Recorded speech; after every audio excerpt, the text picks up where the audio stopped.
Student, आप सब I hope ठीक होंगे। और ये है बीए फर्स्ट सेमेस्टर सोशोलॉजी और आज हम चर्चा करेंगे इस पर समाजशास्त्र की परिभाषा। ये क्वेश्चन बहुत ही इम्पोर्टेंट है और फर्स्ट सेमेस्टर में आप सबको बहुत अच्छे क्वेश्चन और बहुत अच्छे ही मार्क्स से पास होंगे। ये क्वेश्चन जरूर आता है बीए फर्स्ट ईयर में, बहुत इम्पोर्टेंट क्वेश्चन है समाजशास्त्र की परिभाषा। और इसे पढ़ने से, याद करने से आप बीए फर्स्ट ईयर में फर्स्ट सेमेस्टर में इसको याद करने और पढ़ने से आप बहुत अच्छे मार्क्स लाकर और अच्छे नंबरों से पास हो सकते हैं। और आप लोग मेहनत ऐसे ही कीजिए, मेरे वीडियो को लाइक करें और सब्सक्राइब करें। और जिनको हिंदी नहीं पढ़ना आता वो भी इस वीडियो को देखकर, पढ़कर और लिखकर अध्ययन करके हिंदी पढ़ना लिखना सीख सकते हैं। इसीलिए इस वीडियो को जो भी बच्चे बूढ़े बड़े देखना चाहते हैं वो सब देख सकते हैं। साधारण शब्दों में समाजशास्त्र समाज का विज्ञान है। सोशोलॉजी दो शब्दों से मिलकर बना है। लैटिन शब्द सोसाइटिस जिसका अर्थ होता है समाज, सोसाइटी, और दूसरे ग्रीक शब्द लोजेस जिसका अर्थ है अध्ययन अथवा विज्ञान, स्टडी ऑफ साइंस।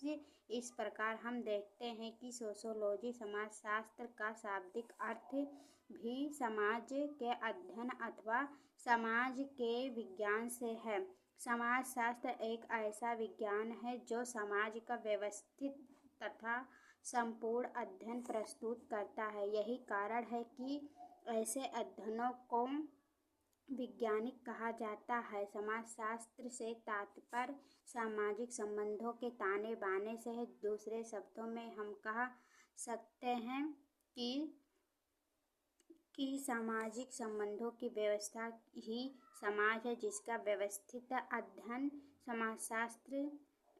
समाजशास्त्र के अंतर्गत होता है। सामाजिक संबंधों का निर्माण सामाजिक अंतः क्रियाओं के परिणाम स्वरूप होता है। अतः कहा जा सकता है कि समाजशास्त्र एक ऐसा विज्ञान है जो इन सामाजिक अंतः क्रियाओं तथा इनसे निर्मित सामाजिक प्रक्रियाओं का अध्ययन प्रस्तुत करता है। सामाजिक अंतःक्रियाएं भी दो प्रकार की होती हैं, सहयोगात्मक तथा असहयोगात्मक। सहयोगात्मक अंतःक्रिया के फलस्वरूप ही समाज में सहयोग की भावना प्रबल होती है और दृढ़ सामाजिक संगठन देखने को मिलता है। जबकि असहयोगात्मक सामाजिक अंतःक्रियाओं के कारण सामाजिक संघर्ष तथा संकट की स्थिति उत्पन्न होती है और अंत में सामाजिक विघटन असंभवी हो जाता है। समाजशास्त्र के अंतर्गत सामाजिक संगठन तथा सामाजिक विघटन का अध्ययन भी उपयुक्त कारणों से आवश्यक हो जाता है। बोटोमोर ने लिखा है कि समाजशास्त्र सामाजिक मानवशास्त्र के साथ पहला विज्ञान था जो संपूर्ण सामाजिक जीवन और समाज का निर्माण करने वाली सामाजिक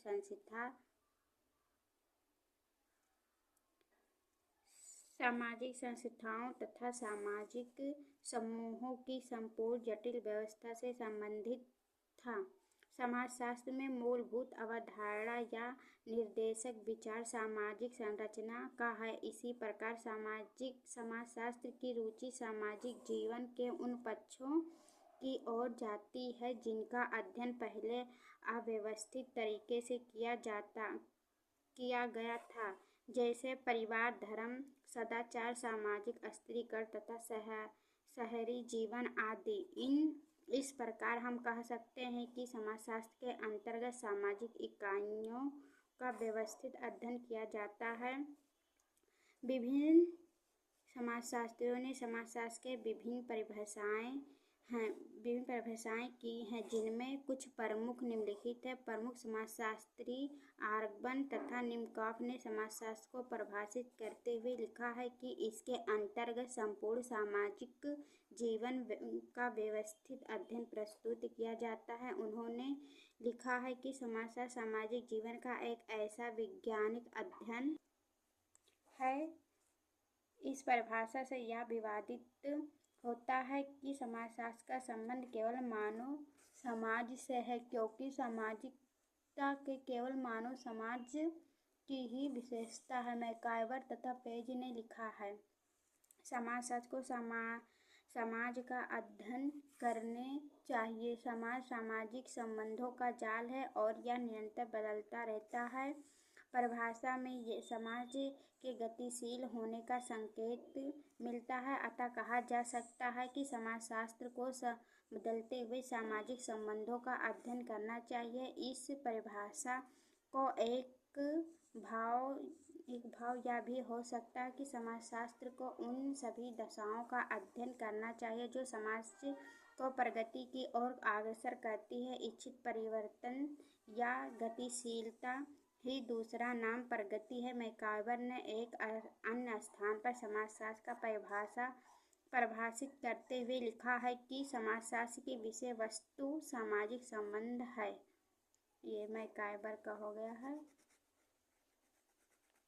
ये प्लीज़ इस वीडियो को फुल देखें और लाइक करें, सब्सक्राइब करें। अगर चलिए स्टूडेंट और ये भी समझ लेते हैं कि ये जो सहयोगात्मक और असहयोगात्मक संघर्ष था, इसका मतलब और इसका अर्थ क्या है। सहयोग मतलब जैसे कि हम लोग समाज में रहते हैं, एक दूसरे को सहयोग करते हैं, लेकिन वहीं कहीं निंदा होती है, कहीं असहयोग की भावना भी उत्पन्न होती है कि हम नहीं इसका मदद नहीं करेंगे, हम ऐसा नहीं करेंगे, ऐसा है।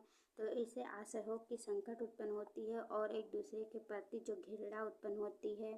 तो कभी कभी तो वो थोड़ी में शांत हो जाती है, लेकिन कभी कभी विकराल रूप धारण कर लेती हैं। इसे ही असहयोग की भावना करते हैं। और सहयोग की भावना में वो आता है जो हम एक दूसरे की मदद करते हैं श्रद्धापूर्वक, प्रेम पूर्वक, बस इसे ही सहयोग की भावना कहते हैं। और ये एक समाज है, सामाजिक संबंधों का जाल है, ये मैकाइवर और पेज ने कहा है।